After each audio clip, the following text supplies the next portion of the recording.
Texter, Texter 7584. Salam. Salam, Brad. I'm just asking, what are the major signs that end of the world is getting nearer? Sukran. Major signs ng end of the world. Okay. Major sign, kapatid. Ano bang mga major sign na alam mo dyan? Yung mga ikangay paglitaw ni Imam Mahdi.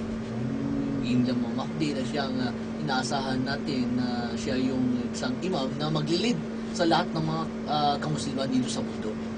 Sila yung ikangay kakalaban doon sa ikangay mga aral na wala sa katuruan ng Islam. Yan po. At ang pagdating ni Jesus Christ, mga major sign po yan. Ano po? At isa pa, itong mga nangyayaring mga sign na ngayon, nangyayari na. Yung mga babae, nagdadamit ng damit ng mga lalaki. Yung mga lalaki, nagdadamit ng damit ng mga babae. Alam po. At saka yung mga babae na sila na yung kumakanta. Opo.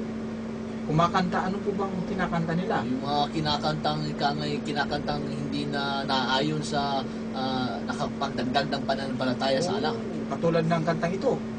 Aray, aray, naku. Ayan.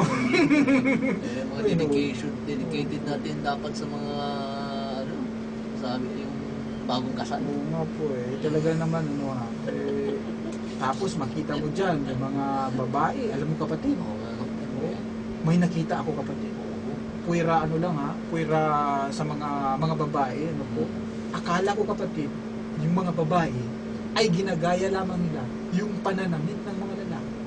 Doon akala ko po talaga. Meron po ako nakita na babae nagbibrip. Opo. No? Isipin mo ikaw isang babae, nagbibrip ka? Baka naman break ng mister. Yun nga di ba sabi sa hula ng propeta, di po ba? Isa sa mga hula ng propeta, yung mga babae, magdadamit na ng damit ng mga lalaki. Okay. At yung mga lalaki, magdadamit ng damit ng mga babae. Isa sa mga hula yun na palapit na yung araw ng pagkagunaw. Pagkagunaw. At may nakita din ako kapatid, na lalaki na nagpapanti. Chor. Kapederasyon. Ano ba yan? Sabi ko, ba't ganyan? No? Parang na-enjoy sila kapatid. Nasusutin yun. Ikaw ba, natisting mo na yun? Well, sinubukan ko ang testing. Hindi ako komportable kapatid Ganun po ba? Kaya... siguro naman gusto mong tumisting kapatid, kung magpapanti ka, samahan mo na rin ang bra. Mas kompleto. Tapos sisigaw ka ngayon ng Darna! Ayun nga po yun, ano po. Anyway,